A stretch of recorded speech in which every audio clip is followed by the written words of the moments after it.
Hi friends, मैं doctor Manju आज फिर एक इम्पॉर्टेंट टॉपिक पर बात करने आई हूँ जिसका नाम है इनफर्टिलिटी या बांझपन। चलो ये टॉपिक शुरू करते हैं। एक्चुअली हर फीमेल की इच्छा होती है कि वो एक माँ बने, लेकिन कई बार उनको प्रॉब्लम आती है माँ बनने में। जैसे शादी के बाद में अगर कोई भी फीमेल को 2 इयर्स तक हस्बैंड के साथ रहने के बाद में भी अगर प्रेगनेंसी नहीं होता है तो हम उसे इनफर्टिलिटी कहते हैं। अगर वो कोई भी कॉन्ट्रासेप्टिव यूज नहीं कर रहे हैं और वो कोई भी मतलब डिस्टेंस मेंटेन नहीं कर रहे हैं तो उनको प्रेगनेंसी टाइम से होना चाहिए। अब प्रेगनेंसी ना होने के कारण क्या क्या हो सकते हैं। फर्स्ट कारण है हार्मोनिकल, जैसे कि मैं पहले भी एक्सप्लेन करती हूँ कि PCOD is a common cause, thyroid can be one of the cause, other hormonical disturbance भी कुछ होते हैं, डायबिटीज वगैरह, उनकी वजह से भी कई बार प्रेगनेंसी में प्रॉब्लम आ सकती है। उसके बाद में जो सेकंड है फीमेल की को जो इन्फेक्शन होता है पीआईडी जिसको बोलते हैं, पेल्विक इन्फ्लेमेटरी डिजीज, जिसमें यूट्रस के आसपास में वाटर जो है मतलब गंदा फ्लूइड जो है वो कलेक्ट हो जाता है, उसे पीआईडी कहते हैं। उसकी वजह से भी कई बार प्रेगनेंसी नहीं होती है। उसके बाद में नेक्स्ट जो रीजन हो सकता है वो यूट्रस का या ओवरीज का ट्यूबरक्लोसिस हो सकता है। उसके बाद में जो नेक्स्ट रीजन हो सकता है वो है कि जो फीमेल की जो ट्यूब्स हैं वो ब्लॉक हो गई हो, बिकॉज बायोलेटरल अगर ट्यूब ब्लॉक है तब भी फीमेल में प्रेगनेंसी नहीं होती है। अब इन कॉज को मैं बार बार आपको एक्सप्लेन करूंगी कि कैसे क्या होता है। फीमेल को प्रेग्नेंट होने के लिए सबसे पहले एक हेल्दी यूट्रस और यूट्रस के अंदर जो लाइनिंग होती है जिसे एंडोमेट्रियम कहते हैं उसे हेल्दी होना बहुत जरूरी है। यूट्रस का स्ट्रक्चर इटसेल्फ हेल्दी होना बहुत जरूरी है। यूट्रस के आसपास इन्फेक्शन ना हो ये भी बहुत इंपॉर्टेंट है। जो दोनों ट्यूब्स हैं उसे भी ओपन रहना है, प्लस टाइम से अगर फॉलिक्यूल मैच्योर हो रहे हैं वो भी उसके लिए बहुत इंपॉर्टेंट है। बिकॉज जब फीमेल को पीरियड्स होते हैं 1 to 5 डे तक फॉर द एग्जाम्पल पीरियड होते हैं तो उसके 9th डे पर फॉलिक्यूल्स मैच्योर होने शुरू हो जाते हैं, और 9th, 10th, 11th, 12th day या किसी भी दिन 11 to 16 डेज पर जब फॉलिक्यूल्स मैच्योर कंप्लीटली मैच्योर हो जाते हैं 22 to 24 mm तक उनका साइज हो जाता है तो वो रप्चर हो जाते हैं। रप्चर होने के बाद में जो एग्स है वो वहां पर पड़े होते हैं। इसी बीच में जब सेक्स होता है तो स्पर्म्स जो है वो ट्रेवल करके जाते हैं ट्यूब के थ्रू और वहां तक जाते हैं जहां पर एग्स होते हैं, और उसमें प्रेगनेंसी फॉर्म करके वापस प्रेगनेंसी जो है ट्रेवल करके यूट्रस की लाइनिंग के अंदर इम्प्लांट हो जाती है।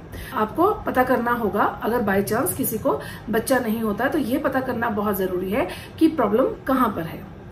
आप फीमेल का जो यूट्रस है वो हेल्दी है, लाइनिंग हेल्दी है कि नहीं है, प्रॉपर फॉलिक्यूल्स बन रहे हैं कि नहीं बन रहे हैं, टाइम से मैच्योर होकर रप्चर हो रहे हैं कि नहीं हो रहे हैं, ट्यूब जो है वो ओपन है कि नहीं है, हार्मोन्स जो फीमेल के होते हैं वो नॉर्मल है कि नहीं है, और स्पर्म्स, सबसे बड़ी बात है स्पर्म्स भी नॉर्मल होने जरूरी है। तो जब फीमेल पहली बार किसी डॉक्टर के पास जाती है ये कंप्लेन लेके कि 2 इयर्स हो गए हैं हमें बेबी नहीं हो रहा है, तो डॉक्टर आपकी हिस्ट्री लेते हैं मेंस्ट्रुअल पीरियड से लेकर और स्पर्म्स तक। तो सबसे पहले डॉक्टर आपके टेस्ट कराते हैं। सबसे जो इम्पोर्टेंट टेस्ट है वो आपका सीबीसी है, मॉन्टेक्स टेस्ट है। उसके अलावा आपके हार्मोन प्रोफाइल का टेस्ट होना बहुत जरूरी है। उसके बाद आपका चेस्ट एक्सरे होना बहुत जरूरी है। एक नॉर्मल अल्ट्रासाउंड जिसके अंदर टीवीएस होगा तो सबसे अच्छा है, जिसके अंदर आपके ओवरीज और यूट्रस दिखाई दे रहे हैं।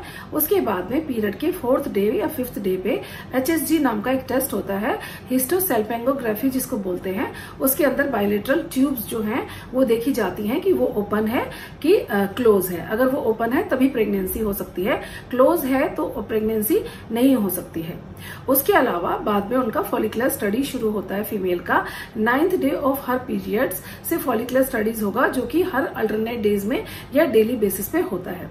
जैसे ही फीमेल का अगर साइज फॉलिकल्स का नॉर्मली मैच्योर लेवल पे जा रहा है, 9th डे एक सर्टेन साइज है, 10th डे बड़ा है, 11th डे और बड़ा है, और एक पर्टिकुलर डे पे 12, 13, 14, 15 या 16 डेज पे आके 22 to 24 पे वो रप्चर होता है तो इसे नॉर्मल मानते हैं।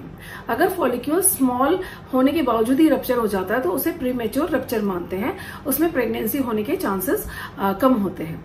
दूसरा, जो हम हार्मोन टेस्ट कराते हैं, हार्मोन में अगर टेस्टोस्टेरोन बढ़ा हुआ होता है या LH और FSH का रेशो गड़बड़ होता है, प्रोलैक्टिन कई बार बढ़ा होता है, तो इनकी वजह से प्रेगनेंसी नहीं होती है। और कई बार थायराइड हार्मोन्स जब TSH पेशेंट का बढ़ा होता है तब भी प्रेगनेंसी होने में डिफिकल्टीज होती हैं। तो ये कुछ चीजें हैं, बहुत इंपॉर्टेंट है। उसके अलावा मैंने आपको जैसे पहले भी एक्सप्लेन किया है कि स्पर्म्स का टेस्ट, हस्बैंड के स्पर्म्स का टेस्ट भी इसके लिए जरूरी है। हस्बैंड का जो टेस्ट है वो 2 दिन के एब्स्टिनेंस, मतलब 2 दिन उन्होंने सेक्स नहीं किया होना चाहिए, 2 दिन मास्टरबेशन भी नहीं करना चाहिए, उसके बाद में वो अपना स्पर्म का टेस्ट दे। स्पर्म्स का जो टेस्ट है वो लैब में ही देना होता है, बिकॉज स्पर्म्स को अगर आप लेके आते हैं तो स्पर्म्स में टेम्परेचर चेंज होने से स्पर्म्स जो है वो डाई कर जाते हैं, मर जाते हैं, तो उसकी वजह से जो स्पर्म की जो रिपोर्ट है वो अल्टर हो जाती है। तो ये सब जांच करने के बाद ही पता चलेगा कि पेशेंट को कहाँ प्रॉब्लम आ रही है। उनको कोई ऑर्गन का कोई ट्यूबरक्लोसिस तो नहीं है, उनके पैल्विक ऑर्गन्स में कोई इन्फेक्शन तो नहीं है, उनके हार्मोन्स तो डिस्टर्ब नहीं है, उनके जो ट्यूब्स हैं वो तो खराब नहीं है, उनके जो फॉलिकल्स हैं वो टाइम से बन रहे हैं कि नहीं बन रहे हैं, उसके बाद में हस्बैंड के स्पर्म्स जो है वो नॉर्मल है कि नहीं है, कोई एसोसिएटेड डिजीज तो नहीं है। इन सब चीजों का, इन सब बीमारियों का पता लगाने के बाद ही पेशेंट का उसके अकॉर्डिंग इलाज किया जाता है। तो अगर इस टाइप की आपको कभी भी कोई भी प्रॉब्लम आ रही है तो गायनेकोलॉजिस्ट से कंसल्ट जरूर करें, वही आपको ये पता लगा सकते हैं कि क्या प्रॉब्लम आपको प्रेगनेंसी में आ रही है। और किसी भी रिलेटेड प्रॉब्लम के लिए डॉक्टर आपका इलाज करेंगे, आपको दवाई देंगे, आपको सलाह देंगे। और अगर आपको मुझसे कुछ क्वेश्चन पूछने हो तो प्लीज मुझे कमेंट बॉक्स में लिख के भेजिए, और मेरे इस वीडियो को लाइक और शेयर जरूर करें, और प्लीज मेरे चैनल को सब्सक्राइब करना ना भूलें।